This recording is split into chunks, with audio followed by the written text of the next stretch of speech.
আমার নেতার কাছে শুধু একটা চাই, যেদিন তোমার কেউ ছিল না সেদিন ছিল এরা, আজ তোমার অনেক হবে, এরা তাই না ভুলে। হেলাল ভাই যিনি আছেন বড় বড় বক্তব্য দেন, সভাপতি উপস্থিত আমাদের কালীগঞ্জ থানার বিভিন্ন পর্যায়ের ব্যক্তিবৃন্দ, সবাইকে মধ্যবাড়ির পক্ষ থেকে আমি সালাম ও শুভেচ্ছা জানাচ্ছি।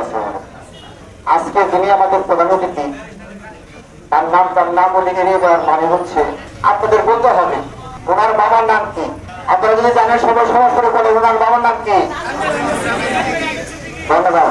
আজকে যারা ওনার সমাজ পর্যায়ে রাজনীতিতে চলে আসতেছেন তাদের একজনের বাবার নাম বলেন। আমাদের কাছের মানুষ কাজী সাদিলাম বাবু সাহেব বাবার নাম তো জানেন? হেলাল ভাই যিনি আছেন বড় বড় বক্তব্য দেন, তার বাবার নাম কি জানেন? হুমায়ুন সাহেব, উনি এমপি ক্যান্ডিডেট হয়ে অনেক বড় বড় কথা বলছেন, তার বাবার নাম কি জানেন? মিথ্যা এড়িয়ে যাবেন না।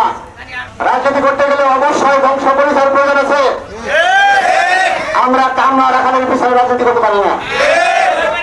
সে কারণেই আজকের এই দিনে আমাদেরকে অবশ্যই উপলব্ধি করতে হবে আমাদের জিয়ার উত্তরসূরি, শহীদ জিয়ার বংশধর, খালেদা জিয়ার বরজ্জার সন্তান আমাদের তারেক রহমান, যে রাষ্ট্রনায়ক, তিনি গাজীপুরের দায়িত্ব কার উপরে দিয়েছেন, যিনি আমাদের ওই কালিয়াপুরকে সর্বসময় ছায়া দিয়ে ঐক্য আসনে ধারণ করে রাখতে পারবেন, তাকে দায়িত্ব দিয়েছেন তিনি।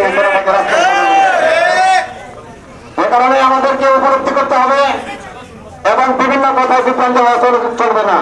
আজকে আমি নেতাকে শুধু একটি কথাই বলে আমি আমার ছোট্ট বক্তব্য শেষ করব। আমার নেতার কাছে শুধু একটা চাই, যেদিন তোমার কেউ ছিল না সেদিন ছিল এরা, আজ তোমার অনেক হবে, এরা তাই না ভুলে। এদেরকে ভুলে দেন না, এরাই মানের কর্মী, এটাই আপনার জীবন, এটাই আপনাদের প্রাণ। আপনি এদেরকে ভুলে দেন না। আপনি কোন ধরনের হুমকি থমকিতে কালিয়াপুরের নেতৃত্বে কাউকে বসাবেন না। আমি মনে করি দুষ্ট গরুর চাইতে শূন্য গোয়াল অনেক ভালো। সে কারণে আপনার মতন স্বচ্ছ লোকদেরকে সে জুনিয়র হোক তাকে স্থান করে দেন এবং তার মাধ্যমে প্রতিটা ইউনিয়নকে সাজান। ইনশাল্লাহ আপনার ফল অবশ্যই অবশ্যই সম্ভব হবে। আমি আপনার এই পথ চলাকে আমি ক্লিয়ারলি, আমরা বলতে পারি না থেকে ক্লিয়ারলি বলে দিতে চাই, এই পথ চলারে এত পর্যায়ে দৌড়ে আসার পিছনে আপনি একমাত্র একাই ভূমিকার অধিকারী। সে কারণে যারা পিছন থেকে আপনাকে টেনে ধরেছে তারা কখনোই আপনাকে সামনে দেবে না। আমরা আছি, আমরা থাকবো। আল্লাহ আপনাকে সুস্থ রাখুক।